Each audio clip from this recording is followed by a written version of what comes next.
গেল ৯ মাস দেশসেরা শিক্ষা প্রতিষ্ঠান মণিপুর উচ্চ বিদ্যালয় কলেজের ভারপ্রাপ্ত প্রধান শিক্ষক জাকির হোসেন অবসর গ্রহণ করায় তার শূন্য পদে জ্যেষ্ঠতার ভিত্তিতে সহকারী প্রধান শিক্ষক আখলাক আহমেদকে ভারপ্রাপ্ত প্রধান শিক্ষক হিসেবে দায়িত্ব দিয়েছেন প্রতিষ্ঠানটির অ্যাডহক কমিটির সভাপতি ঢাকা জেলা প্রশাসক আনিসুর রহমান। এমন সিদ্ধান্তে মণিপুর উচ্চ বিদ্যালয় কলেজে শৃঙ্খলা ফিরিয়ে আসার পাশাপাশি ফলাফলে হারানো গৌরব ফিরিয়ে আসবে বলে আশা জানান প্রতিষ্ঠানটির সহকারী প্রধান শিক্ষক সহ শিক্ষক প্রতিনিধিরা। নতুন দায়িত্বপ্রাপ্ত আখলাক আহমদ যে দায়িত্ব পেয়েছে, আমরা সকল সহপ্রধান সহ সকল সহকর্মী একযোগে প্রতিষ্ঠানের কাজ করে আবার সেই হারানো গৌরব ফিরিয়ে আনবো। ভারপ্রাপ্ত প্রধান শিক্ষকের নেতৃত্বে এবং মন্ত্রী এমপি স্যারের নির্দেশনায় আশা করি আমরা খুব শীঘ্রই স্কুলে একাডেমিক শৃঙ্খলা ফিরিয়ে আনতে পারবো। দায়িত্ব পাওয়ার পর প্রতিষ্ঠানটির হারানো ঐতিহ্য ফিরিয়ে আনার প্রত্যয় জানান ভারপ্রাপ্ত প্রধান শিক্ষক আখলাক আহমেদ। ভারপ্রাপ্ত প্রধান শিক্ষক নিয়োগ হয়েছে এবং আমি সেই দায়িত্ব পেয়েছি। আমি আল্লাহর রহমতে আমাদের স্যারের দিক নির্দেশনা এবং সবার সম্মিলিত প্রচেষ্টায় ইনশাল্লাহ আমরা সেই ভাঙা একাডেমিক কার্যক্রমটাকে আবার আমরা আগের মতো আমরা নিয়ে যাব ইনশাল্লাহ। এ সময় মণিপুর উচ্চ বিদ্যালয় কলেজের অন্যতম প্রতিষ্ঠাতা ঢাকা ১৫ আসনের সংসদ সদস্য আলহাজ কামাল আহমেদ মজুমদার বলেন, ভারপ্রাপ্ত প্রধান শিক্ষক দায়িত্ব প্রদান করার পর জামাত মুক্ত হলো প্রতিষ্ঠানটি। গত ১.৫ বছর মিথ্যা তথ্য দিয়ে জামাতের একটি অংশ এরা কোডের মাধ্যমে জাকির হোসেন নামে একজনকে ভারপ্রাপ্ত প্রধান শিক্ষকের দায়িত্ব দেওয়া হয়, যেটা সম্পূর্ণ বিধি বহির্ভূত।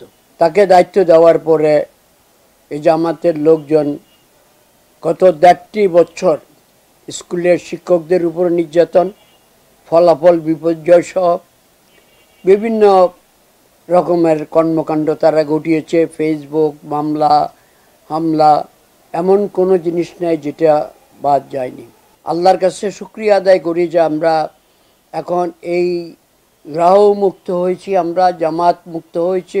প্রধান শিক্ষক আমাদের আখলাক সাহেব, ওনাকে দায়িত্ব দেওয়া হয়েছে, যার জন্য আমি ঢাকা জেলা প্রশাসককে আন্তরিকভাবে অভিনন্দন জানাই, ধন্যবাদ জানাই। এবং আমাদের যে হারানো গৌরব, সেই গৌরবটি যাতে আমরা ফিরিয়ে আনতে পারি সেই জন্য চেষ্টা করবেন, আমরা যাতে আমাদের আবার রেজাল্ট সে পূর্বের মতো করতে পারি। প্রতিষ্ঠানটি প্রধানমন্ত্রী শেখ হাসিনার দিক নির্দেশনা চলছে জানিয়ে দ্রুততম সময়ের মধ্যে মণিপুর উচ্চ বিদ্যালয় জাতীয়করণ ও কলেজটিকে সরকারি করার উদ্যোগ নেবে প্রধানমন্ত্রী, এমন কথাও জানান সাবেক শিল্প প্রতিমন্ত্রী। আমার বিশ্বাস মাননীয় প্রধানমন্ত্রী শিক্ষামন্ত্রীকে ইতিমধ্যে নির্দেশ দিয়েছেন যে মণিপুর স্কুলটিকে সরকারিকরণ, জাতীয়করণ করা যেতে হয়। পাশাপাশি আমাদের যে কলেজটি রয়েছে, কলেজ এবং ইংলিশ ভার্সন, সেটা ইনশাল্লাহ ২০২৪ সালের মধ্যে মাননীয় প্রধানমন্ত্রী জননেত্রী শেখ হাসিনা এটা সরকারিকরণ করে দিবেন। ফলাফল বিপর্যয় কাটিয়ে উঠার পাশাপাশি জননেত্রী শেখ হাসিনার স্মার্ট বাংলাদেশ গড়ার ক্ষেত্রেও প্রতিষ্ঠানটি শিক্ষার্থীরা গুরুত্বপূর্ণ অবদান রাখবে বলে আশা জানান আলহাজ কামাল আহমেদ মজুমদার। স্বাধীনতার সপক্ষের শক্তিকে আরও শক্তিশালী করার লক্ষ্যে মণিপুর স্কুল কাজ করে যাবে এবং জননেত্রী শেখ হাসিনার স্মার্ট বাংলাদেশ গড়ার কারিগর হিসেবে মণিপুর স্কুলের ছেলেমেয়েরা সেই শিক্ষায় শিক্ষিত হয়ে দেশ গড়ার কাজে তারা আত্মনিয়োগ করবে। হুমায়ুন কবির, মোহনা সংবাদ, ঢাকা।